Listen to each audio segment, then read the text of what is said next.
សួស្តីលោកអ្នកនាងជាទីមេត្រីខ្ញុំបាទហាសានសូមជម្រាបសួរពីរដ្ឋធានី Washington សហរដ្ឋអាមេរិកយើងខ្ញុំសូមស្វាគមន៍លោកអ្នកនាងមកកាន់កម្មវិធីផ្សាយសារព័ត៌មាន The Cambodia Daily ដែលផ្សាយតាមបណ្ដាញសង្គម Facebook YouTube និងនៅលើគេហទំព័រជាភាសាខ្មែរសម្រាប់យប់ថ្ងៃពុធទី17ខែឧសភាត្រូវជាថ្ងៃ13រោចខែពិសាខឆ្នាំថោះចត្វាស័កពុទ្ធសករាជ2567គ្រិស្តសករាជ2023ជាបឋមសូមជូនមេត្តាព័ត៌មានប្រចាំថ្ងៃក្រសួងការបរទេសប្រទេសកម្ពុជាថាដំណើរការនៃការបោះឆ្នោតជាតិឆ្នាំ2023នេះមិនត្រូវបានរៀបចំជាពិសេសសម្រាប់គណៈបកនយោបាយណាមួយឡើយលោកសំរងស៊ីថាលោកហ៊ុនសែនមិនហ៊ានឲ្យគណៈបកភ្លើងទៀនចូលប្រកួតក្នុងការបោះឆ្នោតទេព្រោះខ្លាចចាញ់ad hoc នៅឆ្នាំ2022ករណីរំលោភសិទ្ធិមនុស្សកើតឡើងជិត 1000 ករណីយុវជននៅប្រទេសកូរ៉េខាងត្បូងអះអាងថាលោកព្រៀបកុលមានកំហុសដោយសារគាត់ទៅចូលរួមជាមួយជនដែលបង្កើតភាពអយុត្តិធម៌ឲ្យពលរដ្ឋខ្មែរជាងកន្លះនគរលោកថេងសាវឿនថានឹងក្រុមការងារចំនួន16នាក់ទៀតត្រូវបានសមត្ថកិច្ចខេត្តក្រចេះឃាត់ខ្លួនបទវិភាគអាស៊ានបារម្ភអំពីលទ្ធភាពកើតមានរដ្ឋប្រហារនៅប្រទេសថៃឡង់តែប្រងើយកន្តើយការទាញទម្លាក់អ្នកប្រជាធិបតេយ្យនៅកម្ពុជានិងសង្វៀនប្រកួតរួមទាំងកម្មវិធី Idea Talk ជាបន្តទៅទៀតនេះខ្ញុំបាទហាសានសូមជូនព័ត៌មានពិស្ដាក្រសួងការបរទេសប្រទេសកម្ពុជាលើកឡើងថាគណៈកម្មាធិការជាតិរៀបចំការបោះឆ្នោតកោជបពុំមានការប្រព្រឹត្តដោយឡែកពិសេសចំពោះគណៈបកណាមួយលើសពីគណៈបកផ្សេងនោះទេហើយវត្តមានគណៈបកភ្លើងទៀនគឺដោយសារតែគណៈបកនយោបាយជាសម័យខ្លួនពុំមានឯកសារគ្រប់គ្រាន់ហើយក៏មិនប៉ះពាល់ដល់ប្រជាធិបតេយ្យនៅប្រទេសកម្ពុជាដែរព្រោះមានគណៈបកជិត20ផ្សេងទៀតបានចូលរួមការបោះឆ្នោតក្រសួងការបរទេសបានចេញសេចក្តីប្រកាសព័ត៌មានកាលពីថ្ងៃទី16ខែឧសភានេះដោយច្រានចោលការធ្វើអត្ថាធិប្បាយដែលបង្កឲ្យមានការយល់ច្រឡំនិងធ្វើឡើងក្រោមហេតុផលនយោបាយពីក្រុមអ្នករិះគន់មួយចំនួនតូចជុំវិញដំណើរការនៃការចុះបញ្ជីគណៈបកនយោបាយនៅប្រទេសកម្ពុជាពេលនេះប្រពន្ធដដែលលើកឡើងថាការអវត្តមានគណៈបកនយោបាយមួយមិនបានធ្វើឲ្យប៉ះពាល់ដល់សេរីពហុបកប្រជាធិបតេយ្យនៅប្រទេសកម្ពុជាឡើយព្រោះថាអ្នកបោះឆ្នោតនៅតែអាចជ្រើសរើសដោយសេរីនៅគណៈបកនយោបាយមួយណាក៏បានក្នុងចំណោមគណៈបកដែលកំពុងដាក់ពាក្យចូលរួមប្រកួតប្រជែងក្នុងការបោះឆ្នោតដែលមានចំនួន18គណៈបកនៅពេលនេះក្រសួងការបរទេសបញ្ជាក់ថាការបរាជ័យក្នុងការចុះបញ្ជីគណៈបកនយោបាយនៃគណៈបកភ្លើងទៀនក្នុងការចូលរួមការបោះឆ្នោតនាពេលខាងមុខនេះគឺដោយសារគណៈបកនេះមិនមានឯកសារផ្លូវច្បាប់គ្រប់គ្រាន់ប៉ុណ្ណោះមិនមែនដោយសារគណៈកម្មាធិការជាតិរៀបចំការបោះឆ្នោតរៀបចំសម្រាប់គណៈបកនយោបាយណាមួយជាពិសេសដូចជាការចោទប្រកាន់នោះទេគណៈកម្មាធិការជាតិរៀបចំការបោះឆ្នោតបានចេញសេចក្តីប្រកាសព័ត៌មាននៅថ្ងៃទី15ខែឧសភាឆ្នាំ2023ថាសម្រាប់ការចូលរួមការបោះឆ្នោតជាតិអាណត្តិទី7នេះកោជបបានទទួលស្គាល់ជាផ្លូវកា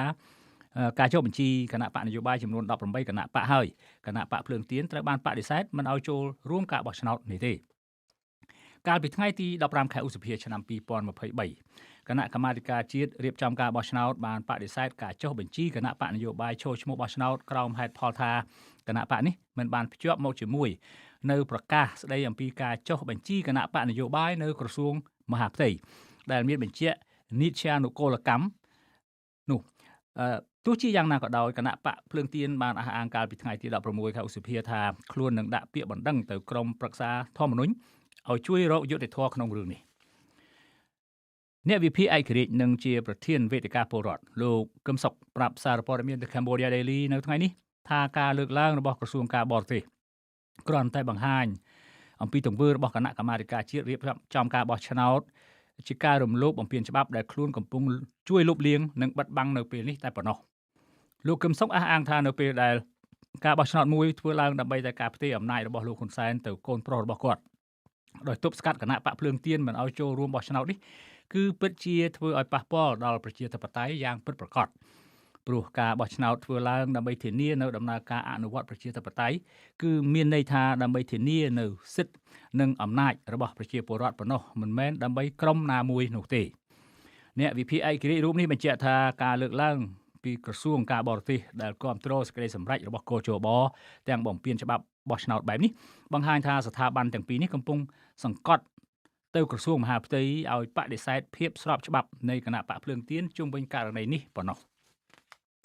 លោកកឹមសុខគូសបញ្ជាក់ថាស្ថិតក្នុងស្ថានភាពដែលបកកណ្ដាលអំណាចកំពុងតែបញ្ជាស្ថាប័នកោជបបែបនេះ ទោះមានបកច្រើនចូលរួមការបោះឆ្នោតក៏គ្មានន័យដែរព្រោះបកទាំងនោះគ្មានកម្លាំងគ្រប់គ្រងពីពលរដ្ឋដើម្បីប្រកួតប្រជែងជាមួយបកកណ្ដាលអំណាចនោះទេគឺប្រៀបដូចជាសត្វខ្យងប្រកួតរត់ប្រណាំងជាមួយនឹងសត្វសេះអញ្ចឹងដែរហើយក្នុងលក្ខខណ្ឌបែបនេះការបោះឆ្នោតនេះគឺគ្រាន់តែជាល្ខោនមួយរោងដែលគេរៀបចំឲ្យកូនក្មេងមើលប៉ុណ្ណោះព្រោះវាមិនមែនជាការប្រកួតពិតប្រាកដនោះឡើយតែទៅនឹងបញ្ហានេះសហភាពអឺរ៉ុបដែលមានប្រទេស27ជាសមាជិកបានបញ្ចេញប្រតិកម្មរៀងៗខ្លួនដូចជាអ្នកនាំពាក្យក្រសួងការបរទេសបារាំងលើកឡើងថាបារាំងសោកស្ដាយចំពោះការផាត់គណៈបកប្រឆាំងធំជាងគេនៅកម្ពុជាចេញពីការបោះឆ្នោតជាតិនាពេលខាងមុខនេះអ្នកនាំពាក្យក្រសួងការបរទេសបារាំងថាការសម្រេចនេះគឺជាសញ្ញាគួរឲ្យព្រួយបារម្ភមួយដែលធ្វើឲ្យប៉ះពាល់ដល់ប្រជាធិបតេយ្យនៃការបោះឆ្នោតគណៈកម្មាធិការជាតិរៀបចំការបោះឆ្នោតសប្តាហ៍ថ្ងៃត្រូវគេមើលឃើញថាមិនត្រូវបានទទួលស្គាល់និងបង្កើតទំនុកចិត្តដល់ប្រជាពលរដ្ឋខ្មែរនិងសហគមន៍អន្តរជាតិនោះឡើយព្រោះថាសមាជិកកម្ពុជាទាំង9រូបក្នុងស្ថាប័ននេះសុទ្ធសឹងតែមកពីគណៈបកកណ្ដាលអំណាចទាំងអស់ក្នុងនោះមានដូចជាលោកប្រាជ្ញច័ន្ទជាប្រធានលោកនុតសុខុមជាអនុប្រធាននិងលោកហងពុធាជាសមាជិកជាដើមអតីតមេដឹកនាំបកប្រឆាំងលោកសំរងស៊ីលើកឡើងថាមេដឹកនាំបកកណ្ដាលអំណាចលោកហ៊ុនសែនមិនហ៊ានឲ្យគណៈបកភ្លើងទៀនចូលប្រកួតក្នុងការបោះឆ្នោតឆ្នាំ2023នេះទេពីព្រោះតែគាត់ខ្លាចចាញ់គណៈបកភ្លើងទៀនក្នុងការបោះឆ្នោតលើកនេះអតីតមេដឹកនាំបកប្រឆាំងលោកសំរងស៊ីសរសេរលើទំព័រ Facebook របស់លោកនៅថ្ងៃទី16ខែឧសភាថាក្នុងការបោះឆ្នោតឆ្នាំ2023នេះលោកហ៊ុនសែនបានចាត់តាំងឲ្យកូនប្រុសរបស់គាត់គឺលោកហ៊ុនម៉ាណែតឈរជាបេក្ខជនលេខរៀងទី1នៅមណ្ឌលរាជធានីភ្នំពេញដូច្នេះបើលោកហ៊ុនម៉ាណែតចាញ់បេក្ខជនលេខរៀងទី1ពីគណៈបកភ្លើងទៀនសម្រាប់រាជធានីភ្នំពេញក្នុងការបោះឆ្នោតឆ្នាំ2023នេះលោកហ៊ុនម៉ាណែតនឹងមិនអាចធ្វើជានាយករដ្ឋមន្ត្រីស្នងមរតកអំណាចពីឪពុករបស់លោកហ៊ុនសែននោះឡើយអតីតមេដឹកនាំបកប្រឆាំងរូបនេះលើកឡើងថានៅមណ្ឌលរាជធានីភ្នំពេញគណៈបកប្រជាជនកម្ពុជាធ្លាប់ចាញ់គណៈបកសំរងស៊ីក្នុងការបោះឆ្នោតជាតិឆ្នាំ2003និងចាញ់គណៈបកសង្គ្រោះជាតិក្នុងការបោះឆ្នោតជាតិឆ្នាំ2013ពីរលើករួចមកហើយដូច្នេះដើម្បីធានានៅផែនការផ្ទេរអំណាចជានាយករដ្ឋមន្ត្រីឲ្យកូនប្រុសរបស់គាត់បន្តទៅថ្ងៃមុខគឺមានតែបិទវត្តមានគណៈបកភ្លើងទៀនទាំងបំពេញច្បាប់ប៉ុណ្ណោះក្នុងការបោះឆ្នោតឆ្នាំ2023គណៈបកសំរងស៊ីបានទទួល6អាសនៈក្នុងរដ្ឋសភាក្នុងចំណោម12អាសនៈសម្រាប់មណ្ឌលរាជធានីភ្នំពេញចំណែកឯគណៈបកប្រជាជនកម្ពុជាទទួលបានតែ4អាសនៈប៉ុណ្ណោះក្នុងនោះគណៈបកហ៊ុនស៊ិនប៉ិចបានទទួល2អាសនៈផងដែរដោយឡែកការបោះឆ្នោតឆ្នាំ2013គណៈបកសង្គ្រោះជាតិបានទទួល7អាសនៈក្នុងរដ្ឋសភាក្នុងចំណោម12អាសនៈសម្រាប់មណ្ឌលរាជធានីភ្នំពេញគណៈបកប្រជាជនកម្ពុជាទទួលបានតែ5អាសនៈប៉ុណ្ណោះគឺចាញ់គណៈបកសង្គ្រោះជាតិចំនួន2អាសនៈនៅពេលនោះកាលពីថ្ងៃទី15ខែឧសភាឆ្នាំ2023គណៈកម្មាធិការជាតិរៀបចំការបោះឆ្នោតបានចេញសេចក្តីសម្រេចស្តីអំពីការបដិសេធការចុះបញ្ជីគណៈបកនយោបាយចូលឈ្មោះបោះឆ្នោតជ្រើសតាំងតំណាងរាស្ត្រនៅខែកក្កដាខាងមុខនេះក្រោមហេតុផលថាគណៈបកនេះមិនបានភ្ជាប់មកជាមួយនៅប្រកាសស្តីអំពីការចុះបញ្ជីគណៈបកនយោបាយនៅឯក្រសួងមហាផ្ទៃដែលមានបញ្ជាក់នីតិអនុកូលកម្មដោយរដ្ឋបាលរាជធានីខេត្តក្រុងស្រុកខណ្ឌជុំវិញបញ្ហានេះអតីតមន្ត្រីជាន់ខ្ពស់គណៈបកសង្គ្រោះជាតិលោកអ៊ុំសំអានសរសេរលើគណនី Facebook របស់ខ្លួននៅថ្ងៃនេះថាបកប្រជាជនបដិវត្តកម្ពុជាដែលបដូរឈ្មោះមកជាគណៈបកប្រជាជនកម្ពុជាសប្តាហ៍ថ្ងៃនេះមានឯកសារដើមតម្កល់នៅទីក្រុងហាណូយព្រោះបកនេះបង្កើតឡើងដោយហូជីមិញក្នុងឆ្នាំ1951ដូច្នេះលោកហ៊ុនសែនត្រូវតែទៅយកឯកសារដើមពីខ្មោចហូជីមិញដើម្បីដាក់ទៅកោជបមុននឹងចូលរួមការបោះឆ្នោតនេះលោកអ៊ុំសំអានលើកឡើងថាបើគណៈបកប្រជាជនកម្ពុជាមិនអាចយកឯកសារនោះបានទេកោជបក៏ត្រូវដកគណៈបកប្រជាជនចេញពីបញ្ជីឈ្មោះបោះឆ្នោតដែរប៉ុន្តែលោកជឿជាក់ថាបកប្រជាជនបដិវត្តកម្ពុជាគ្មានឯកសារដើមនោះទេព្រោះឯកសារដើមតាំងពីឆ្នាំ1951មកនោះប្រកាសជាបាត់បង់អស់ហើយតែទៅនឹងបញ្ហានេះសកម្មជនសហគមន៍ខ្មែរក្នុងទីក្រុង Long Beach លោកមួងណារ៉េតលើកឡើងថារលកយៈស៊ូណាមីនៃនយោបាយកខ្វក់កំពុងបោកបក់បញ្ឆេះភ្លើងគំនុំនិងការសងសឹកព្រោះថាការផាត់ចោលគណៈបកភ្លើងទៀនដែលជាគណៈបកប្រឆាំងចុងក្រោយដែលប្រែក្លាយមកពីគណៈបកសង្គ្រោះជាតិទោះក្នុងហេតុផលណាក៏ដោយក៏ត្រូវតែគេមើលឃើញថាគឺប្រៀបដូចជាការបង្កាត់ភ្លើងគំនុំដែលកំពុងឆេះងុំក្នុងដួងចិត្តអ្នករងភាពអយុត្តិធម៌ខាងនយោបាយនេះតែប៉ុណ្ណោះលោកមួងណារ៉េតលើកឡើងថាតាមសាវតាខ្មែរ និងមេរៀនពីទស្សនវិជ្ជានយោបាយនៅប្រទេសថៃនាពេលថ្មីៗនេះបង្ហាញថាការធ្វើទុកបុកម្នេញលើគណៈបកប្រឆាំងមិនធ្វើឲ្យគណៈបកកាន់អំណាចខ្លាំងឬជោគជ័យនោះទេផ្ទុយទៅវិញវាជាការបញ្ឆេះកំហឹងនិងកម្លាំងតស៊ូដើម្បីប្រជាធិបតេយ្យឲ្យកាន់តែពុះពោនិងរឹងមាំជាងមុនតែប៉ុណ្ណោះព្រោះមនុស្សស្អប់អំពើអយុត្តិធម៌និងអំពើផ្ដាច់ការមិនថានៅទីណានោះឡើយត្រូវតែមានការរើបំរាស់នៅពេលដែលមានការគៀបសង្កត់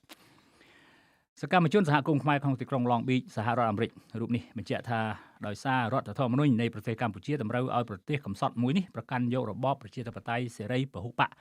ដើម្បីបញ្ចប់គំនុំនឹងការសងសឹកគឺមានតែរៀបចំឲ្យមានការបោះឆ្នោតមួយដែលមានភាពសេរីត្រឹមត្រូវនិងយុត្តិធម៌ដោយការសម្របសម្រួលឲ្យគ្រប់គណៈបកនយោបាយទាំងអស់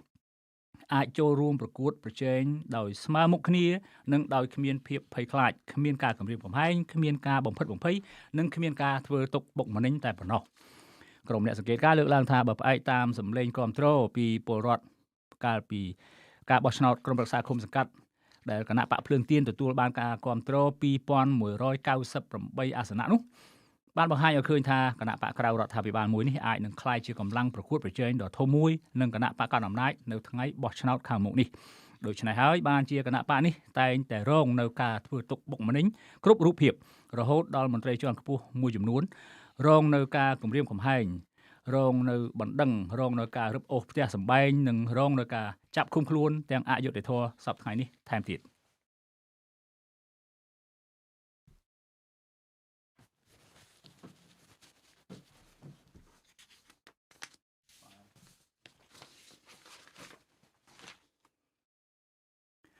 លោកអ្នកនាងទស្សនិកជនជាទីមេត្រីនៅ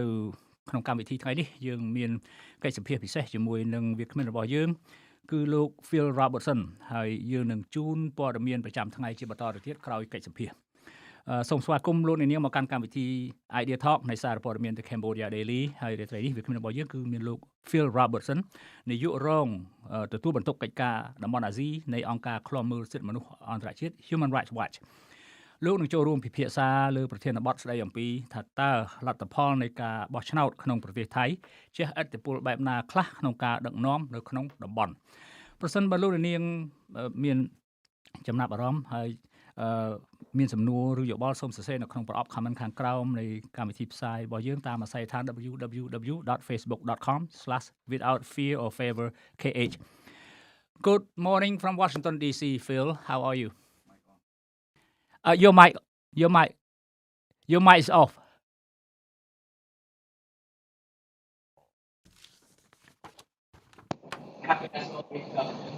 Great to see you. Yes, good to see you too. Good evening from Bangkok. Yeah, good evening. And how are you doing? I'm good. Thank you very much. I can see you are Thank still you for having me on the show. Sure. Thank you. We're happy to see you again. All right. Let me begin with the exciting news for millions of people in Thailand after an apparent free, fair, and transparent election took place on May 14. Millions of Thai citizens expressed their joys as their party claimed victory, and losers also seemed to accept their fate. However, no single party won an absolute majority to lead the nation. Now talks are underway for a possible coalition government.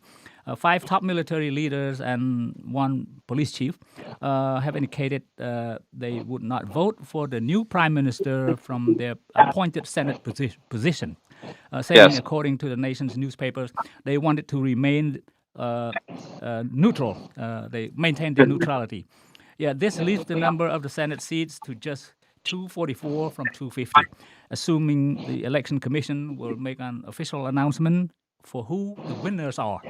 Okay, my first question to you before we get into what happens in Cambodia or perhaps Burma, is this a sign of a more mature democracy taking root in Thailand? It's unclear right now how this will all play out. What is quite clear is that we've had a free and fair election that took place, and actually you can hear in the background, I'm sorry about that, the Foreign Correspondents Club of Thailand is having a discussion about this Thai election. But it is largely a free and fair election, and the big issue becomes how will the parties led by Move Forward Party, which won the most votes and most seats in the parliament, be able to form a government and elect a prime minister, especially since you have an undemocratic constitution of 2017, Right. which sets out that there's an unelected Senate of 250 persons that have all been appointed by the former military junta. There's already quite a lot of senators who are saying that they will not support Pita, the head of the Move Forward Party, Right. as a possible prime Rat. minister, Yeah. because they're saying that they don't like his policies, and they believe that they know better than the Thai people, who voted in an overwhelming wave for the Move Forward Party. So, I think we're not quite out of the woods yet in terms of what sort of situation we're going to have in terms of whether the actual will of the people will be seen in the final government that takes power here. We have a conservative movement, the two generals, Prayut and Prawit, and their respective parties, which were trounced in the polls, but there's an effort, I think, by the Election Commission of Thailand and others to possibly use some of the constitutional and legal measures to possibly take action against either Pita himself, the leader of the Move Forward Party, or the Move Forward Party itself. Without getting into too many details, there are restrictions on ownership of shares in a media company. They're claiming that Pita has such shares, despite the fact that company, ITV, has long since closed and the shares were delisted from the stock exchange of Thailand. Right. But, there's a technicality, and they may use that against him. So I think that there's a possibility that there will be an effort to try to frustrate the progressive parties from taking power by this conservative movement, which has backing from the palace and from the military and the police and the conservative civil servants, to try to hold on to power. And we're not yet quite clear how this is all going to play out yet. It's still very early days. I mean, we're literally 3 days after the election. But I will say that if you look around in Thailand, people are very pleased with the way that these results have come out. There was an overwhelming desire for change after the economic downturn, after COVID, after 8 years of military rule. People really wanted to see change. And they voted for the party that clearly embodied the clearest policies and the greatest amount of change. So, it's a watershed moment for Thai democracy. It's also, I would say, very important because we have a younger generation that are being involved in politics, and they overwhelmingly voted for Move Forward Party. Right. Okay. When do you expect the EC, the Election Commission, to make the announcement, the final or official result? Well, the Election Commission of Thailand has come out with results, but they have to verify the results. They also have to wade through the various different complaints that they've received. Okay. They have 60 days to do so. Okay. Obviously, I hope that they wouldn't take all that amount of time. I think that they should take the time they need to dispose of the various different complaints that have been made to figure out what is real and what is just politically motivated, and sort out very clearly all the various complaints, because everybody has a right to make a complaint and have their complaint heard. But we're expecting that there will be a formal announcement sometime in the coming weeks. Okay. Okay. I got a results, perhaps the preliminary result published by Reuters on Monday, May 15. Move Yes. Forward Party, got 151 seats, and the two political parties headed by the Prime Minister Prayut Chan-o-cha, and the Deputy Prime Minister Pravit Vongsawan, both of them got just 76, less than 100 seats. Yes. So, all right, given the nation's history, can a coalition government of weak political parties without the military backing stand to the end of its term? Well, I think that the parties that will form the coalition Yeah. will be Move Forward Party and Pheu Thai Party. The conservative parties that you've mentioned Right. have certainly lost, the confidence of the people. Right. And what this means, really, to be honest, is that Prayut Chan-o-cha, who is sort of still the interim prime minister, I think needs to move to step down fairly soon. That's why I think there needs to be some quick movement by the Election Commission of Thailand to determine the final results and move forward. But it's also a problem here that the coalition that's being discussed now by the Move Forward Party with Pheu Thai Party and a number of smaller parties comes to about a total of 310 seats in the lower house. Yeah. And you would think that the lower house, of course, as with 500 seats, all you need is for a majority there is 250. But the problem is that the unelected Senate is also empowered to vote for the prime minister. Right. So really what they need to get is to 376 seats. So it may be that the Move Forward Party needs to bring on some other political parties like Phum Jai Thai or others that they're not so enthusiastic about, that they feel, in fact, were too supportive of the military coups and the military power during the past several years. Right. And so all this is playing out. It's very clear that some of these senators, view themselves as being above the Thai people, more important than the Thai people, and they feel that they don't have to follow what the voice of the Thai people clearly demonstrated in the election, which is that Move Forward Thai and Move Forward Party and the Pheu Thai Party are the people's choice. Yeah. Okay. The Nation's newspaper reported on Tuesday, May 16, that, as I mentioned earlier, 5 military leaders, the Air Force chief, the Army chief, the Navy chief, and the Armed Forces chief, and also the police chief. Okay, all 6 of them, I would say, recused themselves, I would say, so to speak, from voting for the new prime minister. Yes. What does that mean to you? I mean, from your vantage point there, do they refuse flat out to support a new prime minister like Mr. Lim Charan Rat, Pita Lim Charan Rat? Yeah. Or just they want to remain neutral, like stay out of politics? No, what it means is that they don't want to support Pita Lim Charan Rat, who is the leader of Move Forward Party as prime minister. Right. What you have is, in fact, I mean, these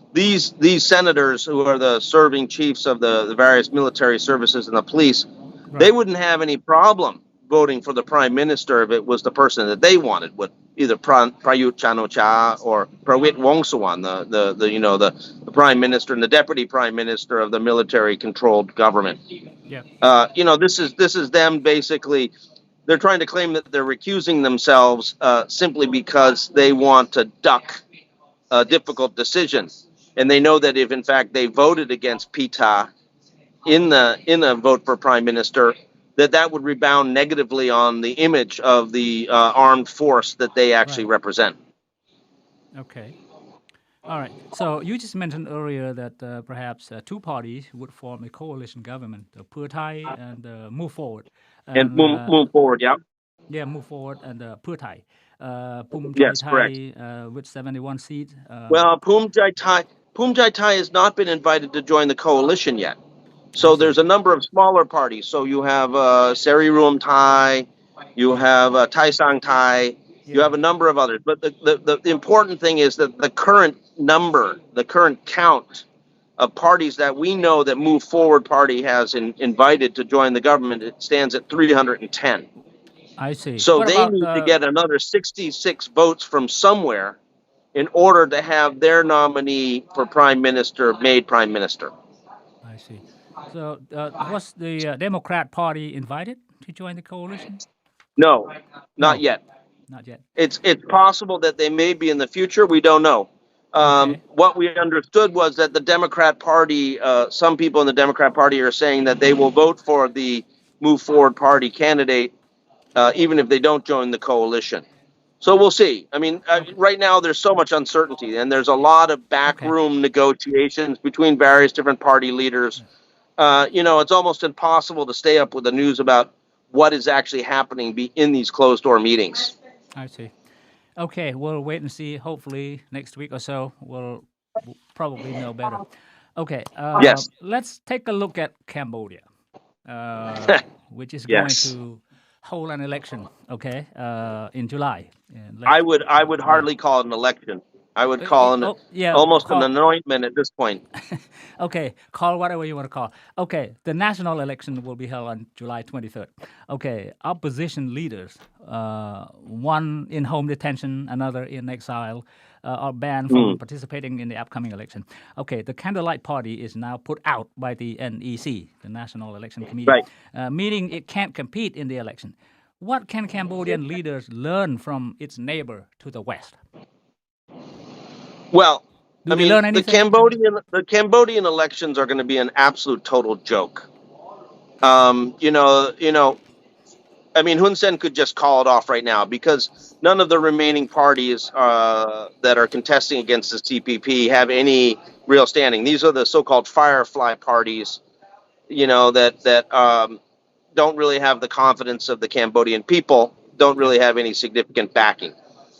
By blocking the Candlelight Party from contesting the election, and let's be very clear, this is being done by the National Election Committee. Yeah. But the National Election Committee is the puppet of the Cambodian People's Party and the Cambodian government. There's no independence there. And they are, by deciding not to allow the Candlelight Party to run in the election, they have basically decided they're just going to, they don't care. They don't care that people realize that it's not a democracy. They're going to call it a democracy, but they don't care. Right. The Candlelight Party was the last real opposition party on the ground in Cambodia. And with its being barred from contesting on a very, very bogus administrative technicality, basically saying that they have to produce the original registration letter, which the registration letter was lost when the government raided, ransacked, and shuttered the CNRP headquarters in November 2017. It's a complete joke. But this is a death knell for Cambodian democracy. But Hun Sen doesn't care. Hun Sen, frankly, wants the show of an election without any sort of possible risk to him or his son, Hun Manet. Right. Okay. Yes, they ban the Candlelight Party on technical ground. Okay, rather than on anything else like treason or something like that. Right. Okay. Right. The opposition leader Sam Rang-si said recently that he expected the force of democracy to prevail sooner than later. Do you think what happened in Thailand will spread to other parts of Southeast Asia, including Cambodia? I have my doubts, to be honest. I think that Hun Sen has hermetically sealed Cambodia. He has intimidated everybody in the country and forced them into subservience. I don't think that what has happened in Thailand will necessarily rebound into a change in Cambodia. I think that these are separate situations. And unfortunately, I think that we're going to see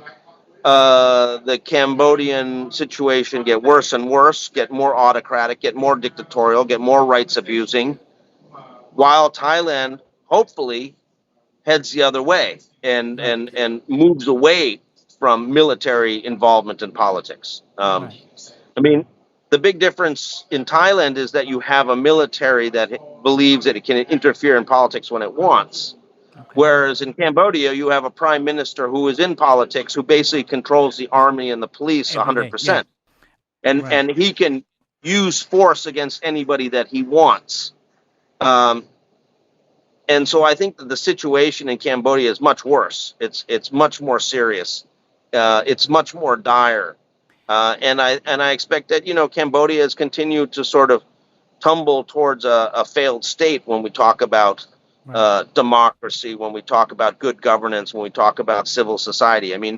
the Cambodian government is trying to do away with the last vestiges of the things that came out of the UNTAC and the Cambodia and the Paris Peace Accords. Right. I keep asking you, if Cambodia can follow the path of Thailand because, millions of Cambodian migrant workers are now in Thailand working, and send money home. So from what you're telling me now, or our viewers, you don't see any chance that Cambodia may follow the path of Thailand to present itself as a pro-democracy state. Do you? Unfortunately, I think that's correct. I think that the migrant workers from Cambodia who are in Thailand will certainly observe what's going on in Thailand and realize that change is possible. But at this point, I think that the control that Hun Sen has over both the party and the government, and the fact that he is busy working day and night to figure out how to hand power to his son, sort of making it almost like a North Korean style leadership change, indicates that, frankly, the democracy in Cambodia is facing a very dark future. Okay. All right. Okay, let me move on to the next question here. Okay, many of overseas non-governmental organizations demand that the July election be cancelled. A group, a number of about 50 Khmer overseas NGOs have submitted a petition for signature to demand the cancellation of the upcoming election in Cambodia. If the next election takes place as planned and can't change Cambodia to a more democratic form of government from dictatorship, despotism, nepotism, what else would you want Western nations to do to Hun Sen, to the Hun Sen government, Hun Sen CPP-led government? Well, unfortunately, I think that, it's very likely that Hun Sen and the CPP will again win all 125 seats in the national parliament. I don't see any of the remaining parties winning any of seats. I hope I'm proved wrong, but I doubt I will be. Okay. I think, I think the situation that we're looking at now, I'm very happy that the various different Cambodian diaspora groups are being active and raising issues of governance and rights and democracy in Cambodia. But I think that the downward trend is locked in for a period of time until such time as we, see, Hun Sen leave the scene. It's unclear whether Hun Manet has any of the kind of talent or capacity that his father has to hold on. But, as we saw with the closure of the VOD, Hun Manet is apparently as rights abusing as his father. And, with the backing of China, which is giving Hun Sen and the CPP whatever they want, it becomes hard to see where the ray of light may be for a better future for Cambodia. That's, a very bad, a sad assessment. But I think when I talk to different diplomats here in Bangkok and when I go over to Phnom Penh, all of them are really throwing up their hands. They're not sure what to do. What we have been saying to them is that, there has to be concerted pressure on economic grounds against Cambodia and the Cambodian leadership's interests. We've constantly argued for the United States to impose Magnitsky-style sanctions against some of the top dirty dozen of military and police commanders that have supported Hun Sen through his career. We have urged the European Union to look again at the everything but arms trade preferences, where they took away 20% before COVID, but we think they should take away more. And there has to be a concerted international outcry about what is happening in Cambodia to try to turn things around. But, when I was over in Phnom Penh about 6 weeks ago, we weren't seeing that. We were seeing the international community and the diplomats there trying to figure out how to engage with Hun Sen, how to talk to the government, how to plan their engagement with Hun Manet. It looks to me that these countries are distracted. They're focused on Ukraine or other places, and they've forgotten about the promises made to Cambodia as part of the Paris Peace Accords. That there would be a functioning multi-party democracy where human rights were respected. Right. Those things, I think, have been left behind. They've been left in history. When we raise the issue of the Paris Peace Accords with people say, "Oh, well, that was a long time ago. That was then. This is now." An excuse. And we're saying, that it shouldn't be that was then. This is now. Those requirements to fulfill human rights and respect the human rights of the Cambodian people are still there. Yeah. Okay. What do you think about the Senate bill? I don't remember exactly the S number. S who? S831. Yeah. Have you followed up on that Senate bill? Well, we're hoping that it will. punishing. Well, I have colleagues in Washington who are working on that. We're hoping that it will pass. Okay. What it is a symbolic resolution. Sure. It's a sense of the Senate resolution, saying that, there are a lot of problems and concerns that they have with Cambodia. And I would hope that there would be enough attention in the Senate to pass this. And I would hope that, the similar legislation that is in the House would also pass. But, the problem is that these are symbolic measures. What we've been asking for when we talk about Magnitsky sanctions is real sanctions against some of the senior leaders of the Cambodian People's Party and the RCAF and the police who have been involved in violence against political opponents and others, and who have been, doing that in support of Hun Sen. This goes back to, executions in the 1990s. This goes back to, the killing of Kem Lay. This goes back to all these other cases where, rights violations have taken place and there's been no accountability. And, there's plenty of evidence that about a core number of senior officials in the party and the security forces in Cambodia. There's enough evidence for something to be done for the U.S. and others to impose those kind of sanctions against those persons, their business interests, and their families.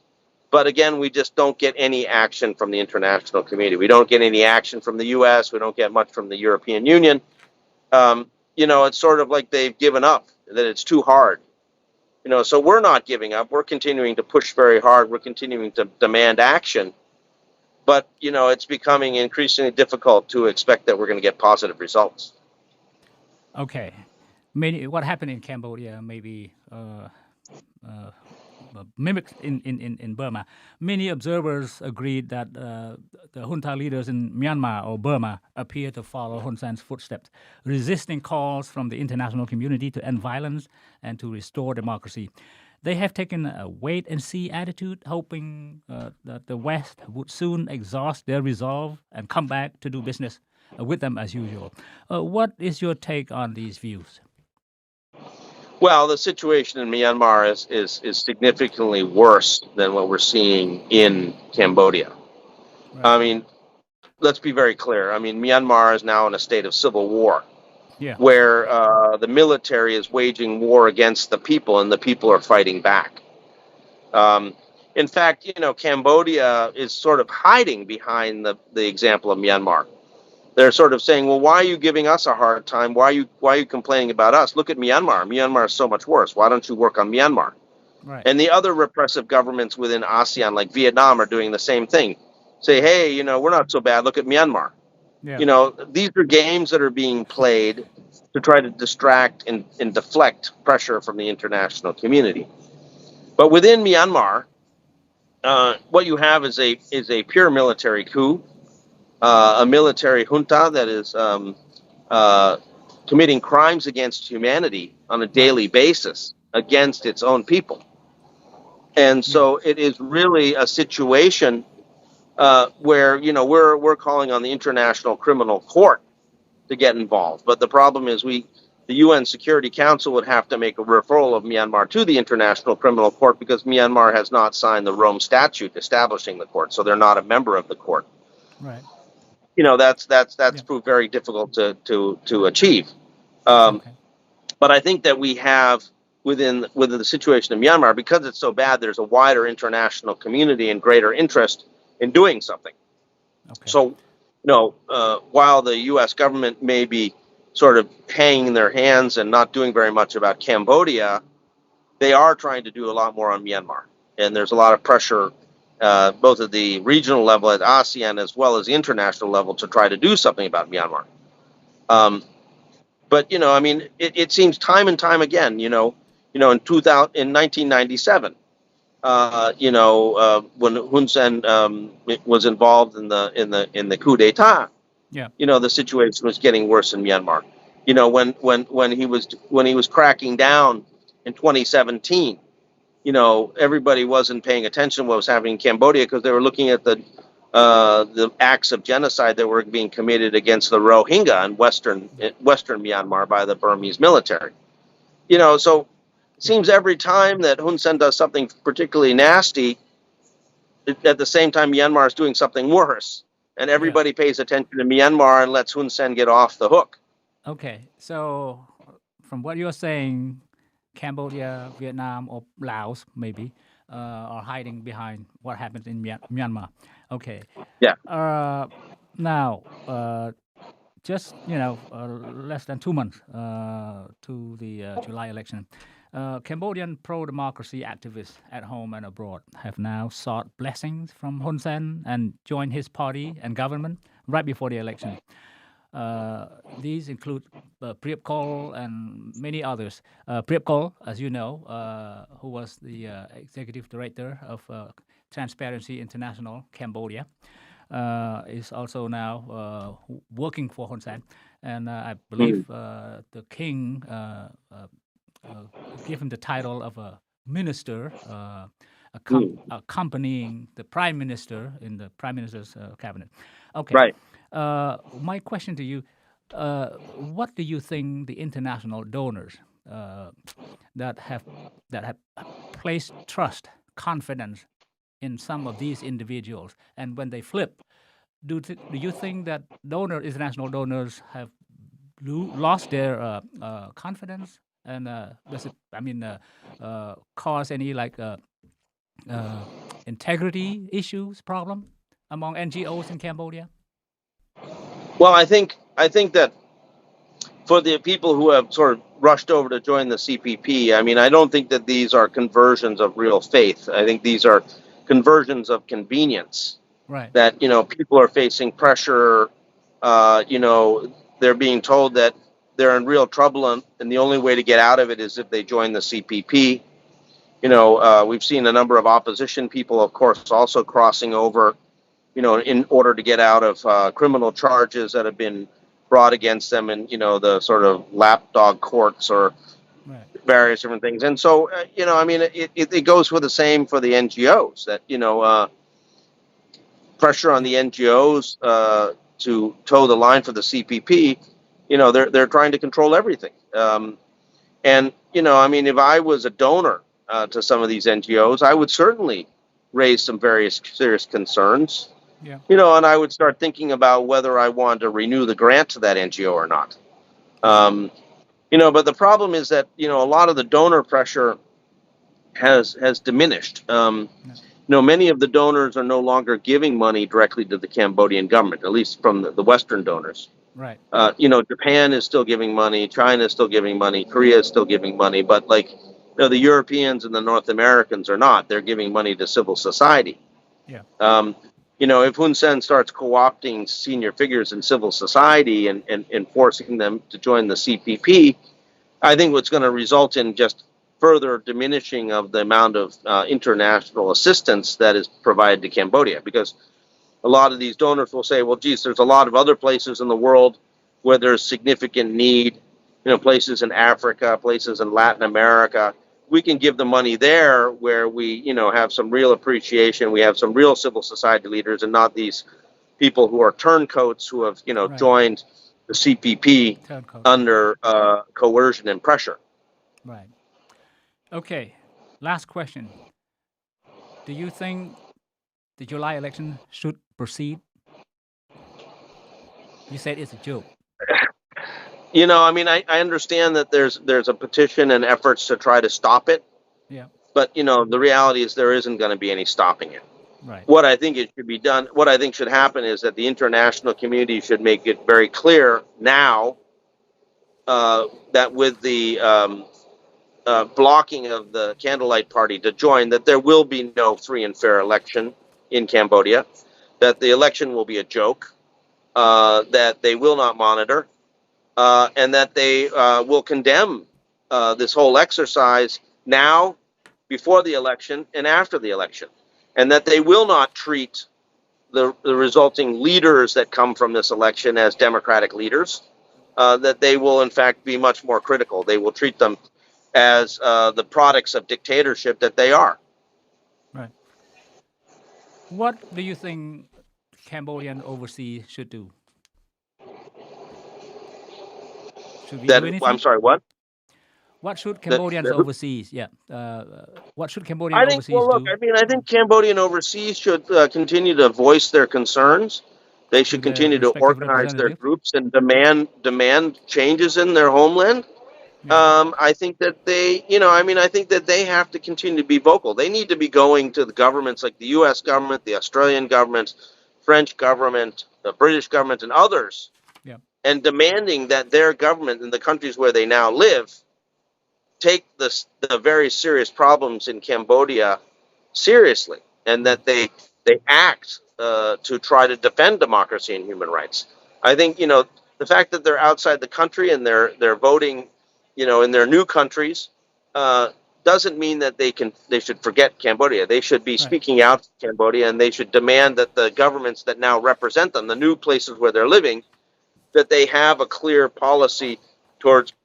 promoting and protecting human rights and democracy in Cambodia. Thank you very much, Phil, for your time. We appreciate it.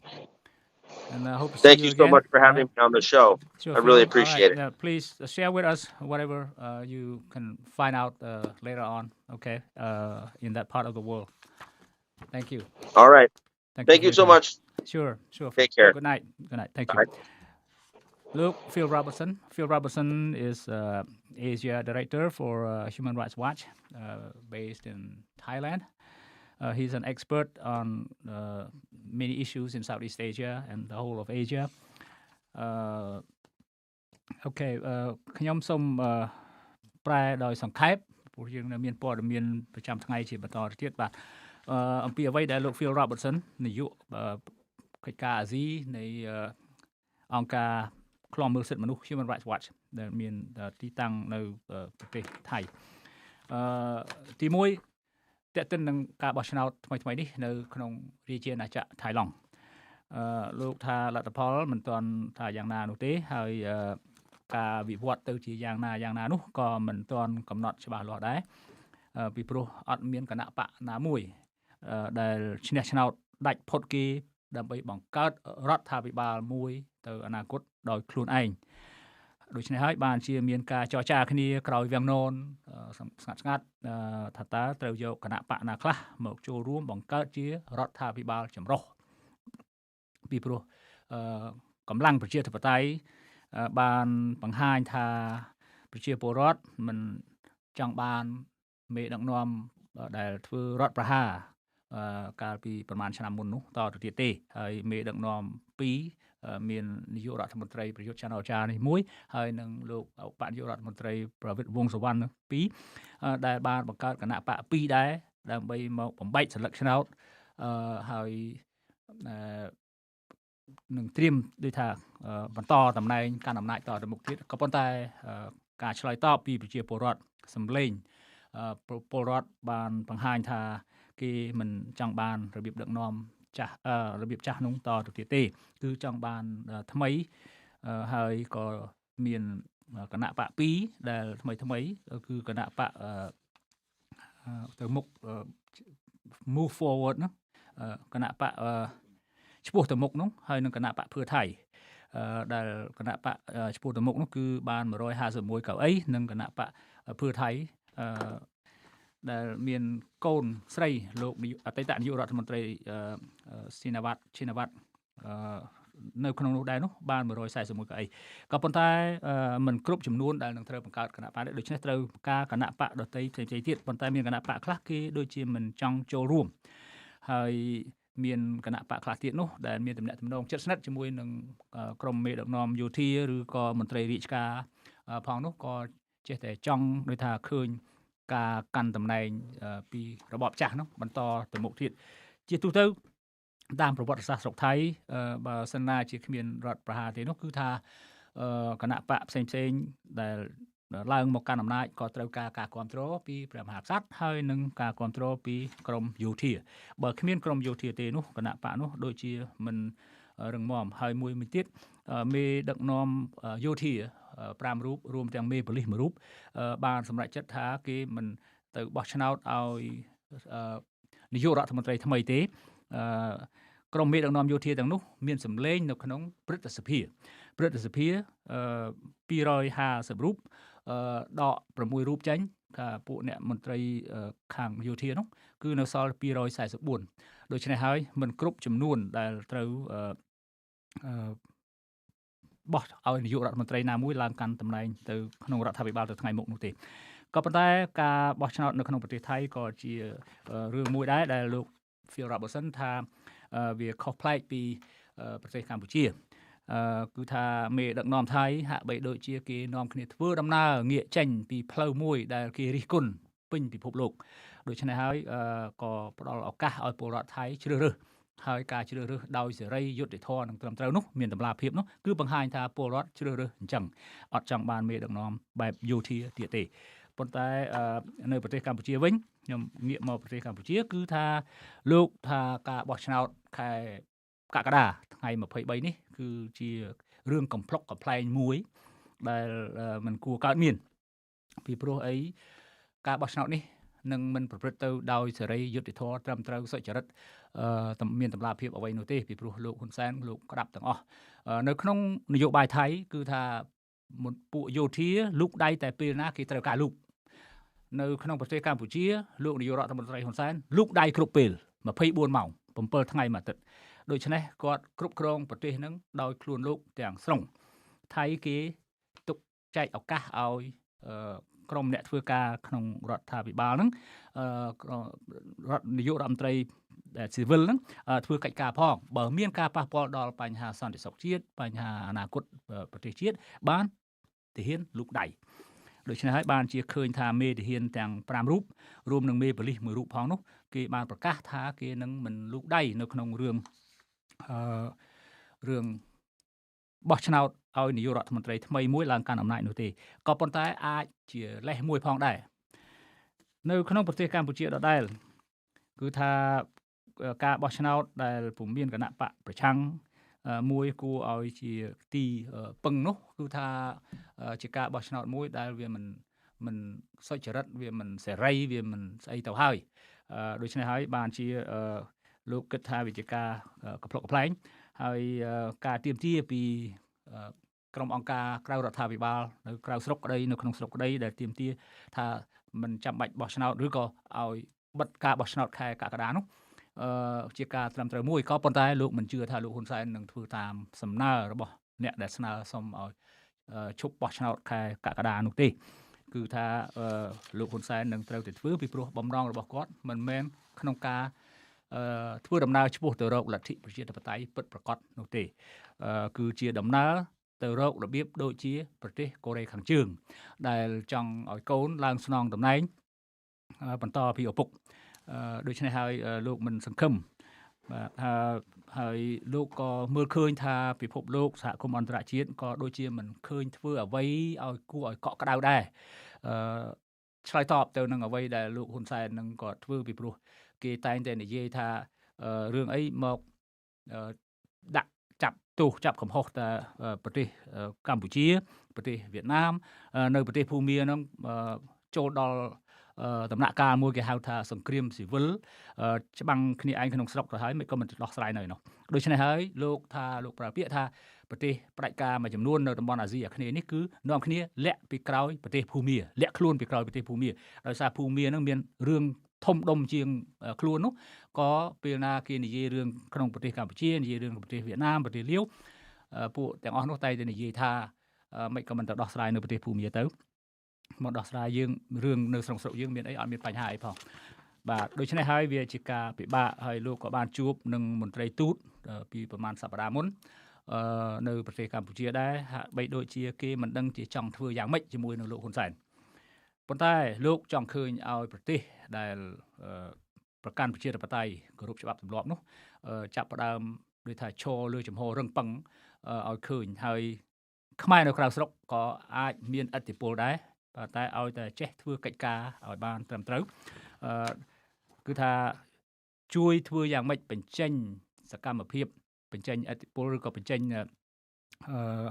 គឺថាដាក់សម្ពាធទៅលើតំណាងរបស់ខ្លួននឹងឲ្យជួយធ្វើកិច្ចការឲ្យជួយមើលប្រទេសកម្ពុជាផងប្រទេសកំណើតរបស់ខ្លួនមិនមែនថាខ្មែរនៅក្រៅនាំគ្នាបំភ្លេចចោលប្រទេសកំណើតរបស់ខ្លួនទេគឺត្រូវតែជួយគិតជួយគូធ្វើអ្វីបានត្រូវតែធ្វើ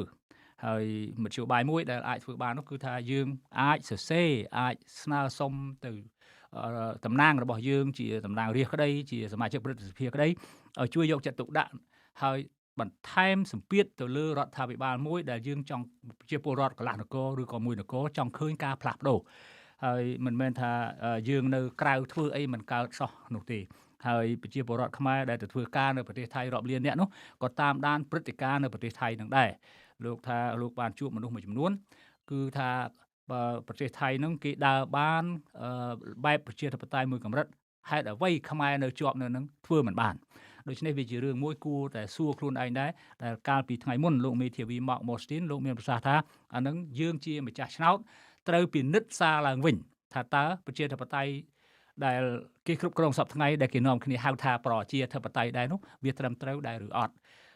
នៅក្នុងសៀវភៅរបស់លោកដែលលោកសរសេរនោះគឺថាគេហៅថាcorrupted democracy បានស្ដីថាប្រជាធិបតេយ្យពុករលួយប្រជាធិបតេយ្យបែកបាក់វាអត់មានខ្លឹមសារលោកនាងទស្សនិកជនជាទីមេត្រីយើងខ្ញុំសូមបញ្ចប់ខ្លឹមសារនៃកិច្ចសន្ទនារបស់ខ្ញុំត្រឹមប៉ុណ្ណឹងហើយសូមជូនព័ត៌មានជាបន្តទៅទៀតជូនជ្រាបសមាគមការពារសិទ្ធិមនុស្សអាត់ហុកបានរកឃើញថាស្ថានភាពរំលោភសិទ្ធិមនុស្សនៅប្រទេសកម្ពុជាឆ្នាំ2022កន្លងទៅកាន់តែមានសភាពធ្ងន់ធ្ងរដែលកើតឡើងចំនួនជិត 1000 ករណីខណៈវិវាទដីធ្លីនៅតែបន្តកើតមានឡើងឥតឈប់ឈរផងដែរ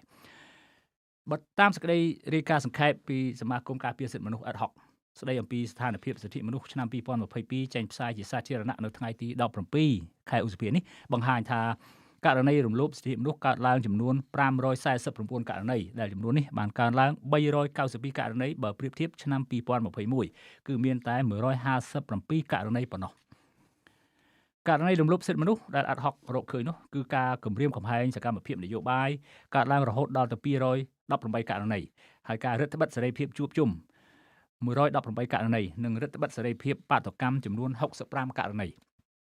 អាត់ហុកបានលើកឡើងថាទោះបីជាការគំរាមកំហែងបានកើតឡើងក្តីប៉ុន្តែបញ្ហាទាំងនេះមិនត្រូវបានដោះស្រាយឡើយករណីនេះបានធ្វើឲ្យជនរងគ្រោះសម្រេចចិត្តមិនដាក់ពាក្យប្តឹងដោយសារពួកគេមិនមានទំនុកចិត្តលើប្រព័ន្ធយុត្តិធម៌សេចក្តីរាយការណ៍ដែលបានលើកឡើងថាចំពោះលំហសេរីភាពនយោបាយវិញរដ្ឋាភិបាលនៅតែប្រើប្រាស់ប្រព័ន្ធតុលាការដើម្បីគំរាមកំហែងគណៈបកនយោបាយលើកអ្នកលេងបណ្ដាញសង្គមការបង្ករបួសស្នាមការគំរាមឲ្យលាឈប់ពីបញ្ជីចុះឈ្មោះបេក្ខភាពគណៈបកការបំផ្លាញផ្លាកសញ្ញាគណៈបកព្រមទាំងការរារាំងការលើកផ្លាកសញ្ញាគណៈបកនិងរដ្ឋបិទសេរីភាពជួបជុំសកម្មជនគណៈបកជាដើមប្រពន្ធដែលបានលើកឡើងទៀតថាចំណែកឯការធ្វើទារុណកម្មវិញបានកើតឡើងទៅលើជនរងគ្រោះចំនួន27នាក់ក្នុងនោះស្ត្រីម្នាក់ដែលការធ្វើទារុណកម្មដោយហិង្សាពីសំណាក់មន្ត្រីយុត្តិធម៌ក្នុងមុខនីតិដូចជាមន្ត្រីនគរបាលប៉ុស្តិ៍មន្ត្រីនគរបាលអធិការដ្ឋានមន្ត្រីនគរបាលស្នងការខេត្តមន្ត្រីកងរាជអាវុធហត្ថខេត្តព្រមទាំងមន្ត្រីអនុរិយពន្ធនាគារនិងអ្នកទោសដូចគ្នាក្នុងពន្ធនាគារប្រពន្ធដែលបញ្ជាក់ថាការធ្វើទរណកម្មរបស់ក្រមមន្ត្រីយុត្តិធម៌ទាំងនោះដើម្បីបង្ខំជនរងគ្រោះឲ្យសារភាពឬសងប្រាក់ដោយការបង្ក្រាបឲ្យបាក់ស្បាតជាដើមដោយឡែកចំនួនដីធ្លីវិញ ad hoc ថានៅតែបន្តកើតមានឡើងឥតឈប់ឈរក្នុងនោះវិវាទរ៉ាំរ៉ៃមួយចំនួនធំដែលរាជរដ្ឋាភិបាលនៅមិនទាន់ដោះស្រាយនៅឡើយគណៈវិវាទថ្មីទៀតបានកើតឡើងជាបន្តបន្ទាប់ក្នុងឆ្នាំ2022លើសពីនេះទៀតវិវាទដីធ្លីដែលកើតឡើងចំនួន84ករណីដែល 50% នៃវិវាទគឺដោយសារបុគ្គលមានអំណាចរំលោភយកបញ្ហានេះធ្វើឲ្យប៉ះពាល់លើប្រជាពលរដ្ឋខ្មែរចំនួន7141គ្រួសារ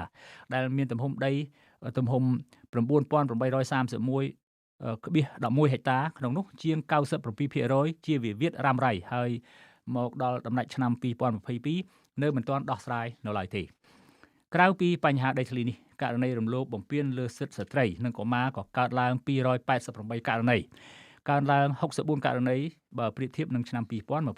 2021ករណីទាំងនោះគឺមានការជួញដូរផ្លូវភេទដោយការបង្ខំរៀបការទៅចិនការជួញដូរកម្លាំងពលកម្មនិងការប្រើប្រាស់ហិង្សាក្នុងគ្រួសាររហូតដល់ស្លាប់22ករណីនិងរំលោភសេពសន្តិវៈចំនួន132ករណីក្នុងនោះរំលោភសម្លាប់ចំនួន6ករណីសេចក្តីរាយការណ៍ដែលសមាគមad hocរកឃើញនឹងបង្ហាញនៅពេលនេះស្របគ្នាទៅនឹងសេចក្តីរាយការណ៍ពីក្រសួងការបរទេសសហរដ្ឋអាមេរិកចេញកាលពីអំឡុងខែមីនាឆ្នាំ2023ដោយរកឃើញថាក្នុងឆ្នាំ2022បញ្ហាសិទ្ធិមនុស្សនៅប្រទេសកម្ពុជានៅតែធ្ងន់ធ្ងរក្រសួងការបរទេសសហរដ្ឋអាមេរិកអះអាងថាបញ្ហាសិទ្ធិមនុស្សធ្ងន់ធ្ងរគឺការសម្លាប់ដោយខុសច្បាប់ការឬតាមអំពើចិត្តការធ្វើទរណកម្មនិងអំពើឃោរឃៅអមនុស្សធម៌ការបង្ខូចកេរ្តិ៍ឈ្មោះដោយរដ្ឋាភិបាលការឃុំខ្លួនតាមអំពើចិត្តដោយរដ្ឋាភិបាលលើអ្នកទោសរួមទាំងបញ្ហាធ្ងន់ធ្ងរពីឯករាជ្យភាពនៃតុលាការនិងការឃ្លាំមើលប្រព័ន្ធផ្សព្វផ្សាយអេឡិចត្រូនិកជាដើម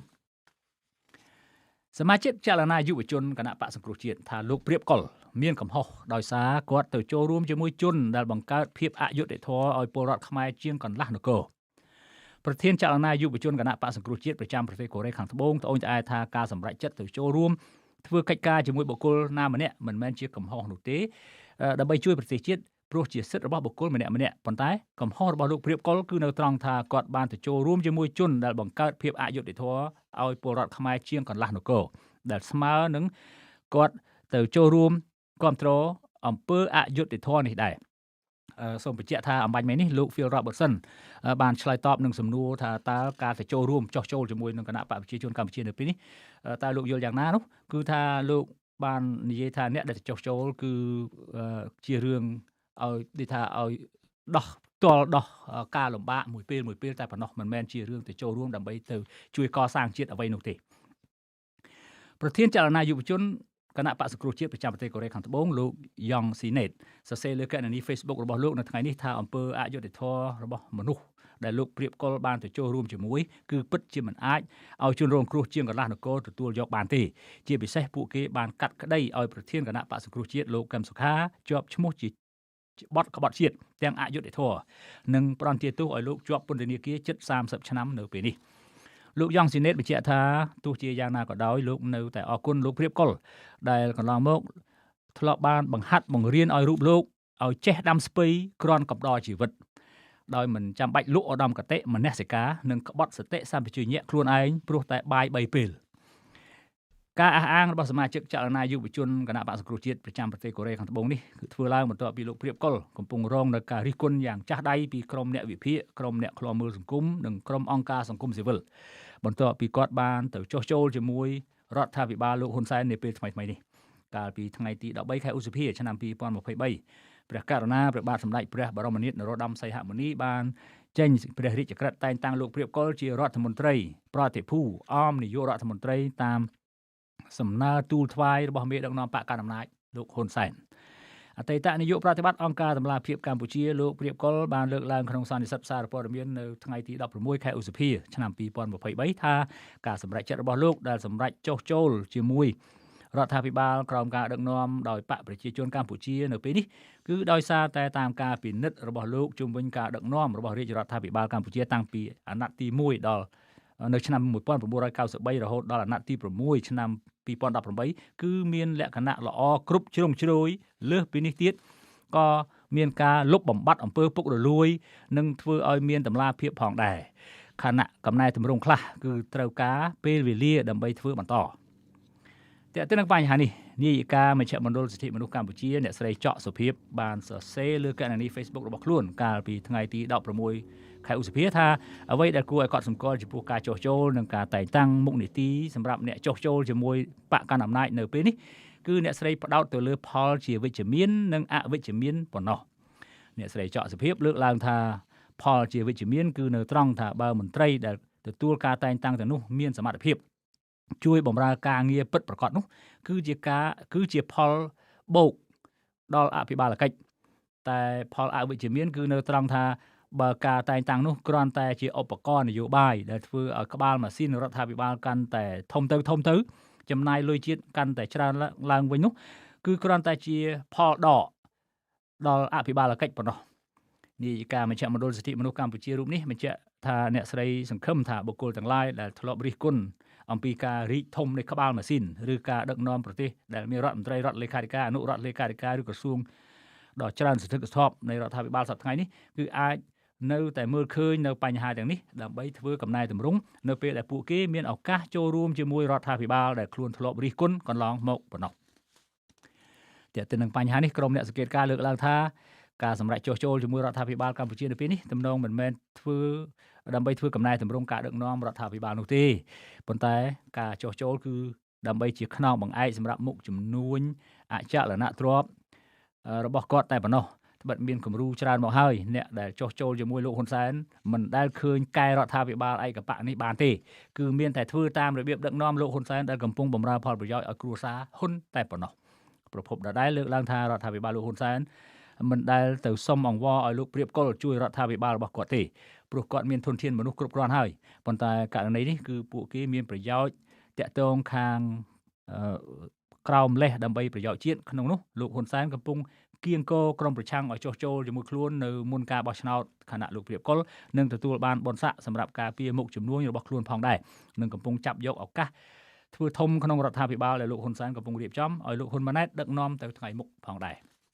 ចាប់តាំងពីឆ្នាំ1991ក្រោយកិច្ចព្រមព្រៀងសន្តិភាពទីក្រុងប៉ារីនិងក្រោយការបោះឆ្នោតឆ្នាំ1993មកមន្ត្រីបកនយោបាយដែលជាគូប្រជែងជាមួយគណៈបកប្រជាជនកម្ពុជាតែងតែនាំគ្នាទៅចុះចូលជាមួយលោកហ៊ុនសែនជាបន្តបន្ទាប់ក្រោមលេសថាដើម្បីជួយកែតម្រង់ការដឹកនាំរបស់រាជរដ្ឋាភិបាលក៏ប៉ុន្តែក្រោយទទួលបានតំណែងមិនមែនពួកគេកែតម្រង់ការដឹកនាំលោកហ៊ុនសែនទេគឺពួកគេបានក្លាយជាកម្លាំងបម្រើឲ្យការដឹកនាំរបស់លោកហ៊ុនសែនទៅវិញដូចជាលោកគង់វិបុលលោកស៊ុនច័ន្ទថុលលោកផៃស៊ីផានជាដើមដែលកំពុងក្លាយជាអ្នកមានស្ដុកស្ដំក្នុងរបបដឹកនាំរបស់លោកហ៊ុនសែនសប្តាហ៍ថ្ងៃនេះប្រធានសមាគមសម្ព័ន្ធសហគមន៍កសិករកម្ពុជាលោកថេងសាវឿននិងក្រុមការងាររួមទាំងសមាជិកសហគមន៍ជិត20នាក់ត្រូវបានសមត្ថកិច្ចខេត្តក្រចេះឃាត់ខ្លួនហើយមកដល់ពេលនេះពួកគេមិនទាន់ត្រូវបានដោះលែងនៅឡើយទេអ្នកដែលត្រូវសមត្ថកិច្ចឃាត់ខ្លួននៅថ្ងៃទី17 ខែឧសភានេះក្នុងនោះប្រធានសមាគមសហគមន៍កសិករកម្ពុជា CCFC Cambodia លោកថេងសាវឿននិងក្រុមការងារសមាគមចំនួន16រូបទៀតមានដូចជាលោកម៉ឺនរតនាលោកញិលភៀបលោកម៉ៃវុធីលោកកែវសូម៉ាលីអ្នកស្រីកែវស្រីនាងកញ្ញាអែលសុខេនលោកគុជសុខុមលោកសេមថាជាដើមការឃាត់ខ្លួនលោកថេងសាវឿននិងក្រុមការងាររបស់លោកនៅថ្ងៃនេះសមត្ថកិច្ចខេត្តក្រចេះថាធ្វើតាមការស្នើពីស្នងការនគរបាលខេត្តរតនគិរីពាក់ព័ន្ធនឹងរឿងដែលសមាគម CCFC បានរៀបចំវគ្គឆ្លុះបញ្ចាំងកសាងសមត្ថភាពក្រុមការងារកាលពីថ្ងៃទី13ដល់ថ្ងៃទី14 ខែឧសភាឆ្នាំ2023ដែលស្ថិតនៅក្នុងខេត្តរតនគិរីអ្នកនាំពាក្យសមាគមអិតហុកលោកសឹងសានករណាប្រាប់សារព័ត៌មាន The Cambodia Daily មុនម៉ោងផ្សាយនេះថារូបលោកនិងអង្គការសង្គមស៊ីវិលផ្សេងទៀតកំពុងធ្វើការតាមដានចំពោះករណីនេះចំពោះមូលហេតុដែលនាំឲ្យសមត្ថកិច្ចឃាត់ខ្លួនផងថេងសាវឿនលោកថេងសាវឿននិងក្រុមការងាររូបលោកនៅមិនទាន់ដឹងច្បាស់នៅឡើយទេលោកសឹងសានករណាបង្ហាញក្តីបារម្ភដោយថាមកទល់ពេលនេះលោកថេងសាវឿននិងក្រុមការងារទាំង16នាក់សមត្ថកិច្ចកំពុងធ្វើការសាកសួរដោយមិនទាន់បានដោះលែងនៅឡើយទេប្រធានសមាគមសម្ព័ន្ធសហគមន៍កសិករកម្ពុជាលោកថេងសាវឿនធ្លាប់ត្រូវបានតុលាការក្រុងភ្នំពេញកាត់ទោសឲ្យលោកជាប់ពន្ធនាគាររយៈពេល4ឆ្នាំ28ថ្ងៃក្រោមការចោទប្រកាន់ពីបទញុះញង់ឲ្យមានការប្រើប្រាស់អំពើហិង្សាប៉ុន្តែលោកនិងអ្នកផ្សេងទៀតត្រូវបានដោះលែងវិញនៅថ្ងៃទី30 ខែឧសភាឆ្នាំ2014ក្រោយតុលាការបានព្យួរទោសដែលនៅសេសសល់លោកថេងសាវឿនបានឡើង បើតាមលោកថេងសវឿនបានឡើងកាលពីថ្ងៃទី2មករាឆ្នាំ2023ថាលើកឡើងកាលពីថ្ងៃទី2មករាឆ្នាំ2023នេះថាបើទោះជាពួកគាត់បានប្តឹងទាស់ប្រឆាំងនឹងសាលក្រមកាត់ទោសពីសំណាក់សាលាដំបងរាជធានីភ្នំពេញទៅតុលាការជាន់ខ្ពស់បន្ទាប់ពីតុលាការដោះលែងពួកគាត់តាំងពីខែឧសភាឆ្នាំ2014ក្តីក៏ប៉ុន្តែមកដល់បច្ចុប្បន្នលោកថាសំណុំរឿងរបស់ពួកគាត់ស្ថិតក្នុងដៃតុលាការជាន់ខ្ពស់នៅឡើយលោកថេងសវឿនថាអតីតជនរងគ្រោះម្នាក់ដែលបច្ចុប្បន្នជាប្រធានសមាគមសម្ព័ន្ធសហគមន៍កសិករកម្ពុជានៅតែចាត់ទុកព្រឹត្តិការណ៍បង្ក្រាបដោយហិង្សាជាការឈឺចាប់ដោយមិនអាចបំភ្លេចបានឡើយក្នុងពេលបច្ចុប្បន្ននេះលោកនាងជាទីមេត្រីជាបន្តទៅទៀតនេះសូមជូនព័ត៌មានអន្តរជាតិ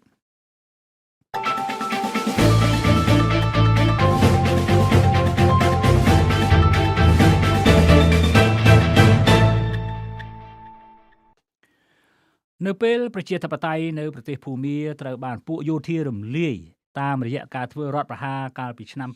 2021មកទល់ពេលនេះការរុញឲ្យប្រជាធិបតេយ្យនៅប្រទេសមួយនៅក្នុងសមាគមអាស៊ាននេះរកច្រកចេញពុំទាន់រួចនៅឡើយទេភ្លាមក្រោយពីរដ្ឋប្រហារគេឃើញសន្ទុះកម្លាំងអ្នកប្រជាធិបតេយ្យក្នុងតំបន់និងពិភពលោកមានការខ្នះខ្នែងជាខ្លាំងដាក់សម្ពាធទៅលើពួកយោធារហូតចេញដំណោះស្រាយដោយក្រុមប្រឹក្សាសន្តិសុខអង្គការសហប្រជាជាតិលេខ2669ទាមទារឲ្យពួកយោធាបញ្ចប់អំពើហិង្សានិងដោះលែងអ្នកទោសដែលងើបឡើងប្រឆាំងរបបសឹកចំណែកសហគមន៍អាស៊ានក៏បានចេញសេចក្តីថ្លែងការណ៍គាំទ្រសេចក្តីសម្រេចរបស់អង្គការសហប្រជាជាតិដែរដំណោះស្រាយដល់ក្រុមប្រឹក្សាសន្តិសុខអង្គការសហប្រជាជាតិលេខ2669នេះគឺជាឧបករណ៍ផ្លូវច្បាប់មួយទៅថ្ងៃមុខដែលត្រូវយកទៅអនុវត្តនៅលើប្រទេសភូមាដោយអាចជាការត្រួសត្រាយផ្លូវទៅរកការធ្វើសេចក្តីសម្រេចមួយទៀតប្រឆាំងនឹងពួកយោធាភូមាអ្នកសង្កេតការណ៍គិតថានៅពេលដោះស្រាយសង្គ្រាមរុស្ស៊ីឈ្លានពានអ៊ុយក្រែនហើយនោះគឺពិតណាស់នឹងដល់ពេលដែលសហរដ្ឋអាមេរិកនិងប្រទេសប្រជាធិបតេយ្យផ្សេងទៀតអាចនឹងហក់ជួយស្ដារប្រជាធិបតេយ្យនៅភូមាឡើងវិញតែអ្វីជារឿងអភ័ព្វនៅតទៅទៀតនោះប្រជាធិបតេយ្យនៅកម្ពុជាកំពុងស្ថិតនៅលើវិថីទៅរកការធ្លាក់ជ្រោះកាន់តែជ្រៅថែមទៀតបកប្រឆាំងធំមួយគឺបកភ្លើងទៀនត្រូវបានចាត់ជាកម្លាំងអ្នកប្រជាធិបតេយ្យសល់តែមួយគត់ក្រោយពីការរំលាយគណៈបក្សសង្គ្រោះជាតិនៅខែវិច្ឆិកាឆ្នាំ2017ដែលបកនេះតំណាងកម្លាំងអ្នកប្រជាធិបតេយ្យដ៏ខ្លាំងមួយដែរនេះបើយោងតាមលទ្ធផលបោះឆ្នោតខែឧសភានៅសភានៅខែកក្កដាឆ្នាំ2013ឥឡូវនេះបកភ្លើងទៀនដែលតំណាងអ្នកប្រជាធិបតេយ្យនៅសេសសល់កំពុងត្រូវបានគេផាត់ចេញពីសង្វៀនប្រកួតនៅក្នុងការបោះឆ្នោតសភាថ្ងៃទី23ខែកក្កដាខាងមុខនេះការផាត់ចោលបកប្រឆាំងនេះធ្វើឡើងក្រោមហេតុផលថាបកនេះពុំមានសំណៅដើមនៃឯកសារនិត្យានិគលកម្មទោះជាក្រសួងមហាផ្ទៃបានចេញលិខិតបញ្ជាក់ថាបកនេះមានភាពស្របច្បាប់ជាបកនយោបាយមួយហើយក៏ដោយទោះជាយ៉ាងណាក៏ដោយស្ថាប័នបោះឆ្នោតនៅប្រទេសកម្ពុជាបានចេញសេចក្តីសម្រេចរបស់ខ្លួនដោយលាយលក្ខណ៍អក្សរបដិសេធការចុះបញ្ជីឈ្មោះបកនេះជាផ្លូវការហើយក្តីសង្ឃឹមនៅសល់តិចតួចបំផុតដែលបកនេះត្រូវប្តឹងជំទាស់ទៅក្រមប្រឹក្សាធម្មនុញ្ញដែលអ្នកសង្កេតការឯករាជ្យថាមានសំណាងតិចតួចណាស់ដោយមើលឃើញថាបកប្រឆាំងនេះទំនងត្រូវផាត់ចេញពីសង្វៀនប្រកួតគេសង្កេតឃើញប្រទេសប្រជាធិបតេយ្យធំមានដូចជាសហភាពអឺរ៉ុបសហរដ្ឋអាមេរិកសហព័ន្ធអាល្លឺម៉ង់ចក្រភពអង់គ្លេសអូស្ត្រាលីជប៉ុនបានបញ្ចេញប្រតិកម្មចំពោះការបិទសិទ្ធិបកភ្លើងទៀនមិនឲ្យមានវត្តមានចូលរួមប្រកួតនៅលើវេទិកាបោះឆ្នោតសភានៅខែកក្កដាខាងមុខនេះប្រទេសទាំងនេះបានទាមទារឲ្យមានការសម្របសម្រួលដោយផ្ដល់ឱកាសឲ្យបកប្រឆាំងមួយនេះបានចូលរួមប្រកួតដែលពួកគេថាស្ថាប័នបោះឆ្នោតនេះគឺជាយន្តការសម្របសម្រួលជួយឲ្យបរិយាកាសនយោបាយកាន់តែទូលំទូលាយដោយមិនត្រូវរឹតបន្តឹងចង្អៀតចង្អល់នោះទេទោះជាយ៉ាងណាក៏ដោយប្រទេសប្រជាធិបតេយ្យនៅក្នុងតំបន់ដូចជាប្រទេសម៉ាឡេស៊ីឥណ្ឌូនេស៊ីហ្វីលីពីននិងសិង្ហបុរីបែរជាស្ងាត់ជ្រងំទៅវិញមិនឃើញប្រតិកម្មអ្វីឡើយការប្រងើយកន្តើយពីប្រទេសទាំងនេះគឺជាសញ្ញាមិនល្អទាល់តែសោះចំពោះចរន្តប្រជាធិបតេយ្យនៅក្នុងតំបន់បើប្រជាធិបតេយ្យនៅភូមារលាយហើយគេមិនត្រូវបណ្ដោយឲ្យប្រជាធិបតេយ្យនៅប្រទេសកម្ពុជាធ្លាក់ជ្រោះកាន់តែជ្រៅទៅទៀតនោះទេគេថាបកភ្លើងទៀននឹងពុំអាចឈ្នះឆ្នោតលើបកកំពុងកាន់អំណាចបានទេតែទូយ៉ាងហោចណាស់គ្រាន់បានជាតួឯកប្រជាធិបតេយ្យដែលនៅសេសសល់ចុងក្រោយគេពីព្រោះគណៈបក្សសង្គ្រោះជាតិត្រូវបានគេរំលាយទៅហើយអ្វីដែលអ្នកសង្កេតការក្នុងតំបន់មើលឃើញហេតុអ្វីបានជាប្រទេសប្រជាធិបតេយ្យក្នុងសហគមន៍ អាស៊ាន4ប្រទេសនេះនៅស្ងប់ស្ងាត់បែបនេះឬមួយពួកគេកំពុងដាក់ការព្រួយបារម្ភខ្លាចមានរដ្ឋប្រហារនៅក្នុងរាជាណាចក្រថៃជាថ្មីម្ដងទៀតគណៈបកប្រឆាំងនៅប្រទេសនេះបានផ្ដួលបករបស់ពួកយោធាបានដោយជោគជ័យហើយនៅក្នុងការបោះឆ្នោតសភាកាលពីថ្ងៃអាទិត្យទី14ខែឧសភារ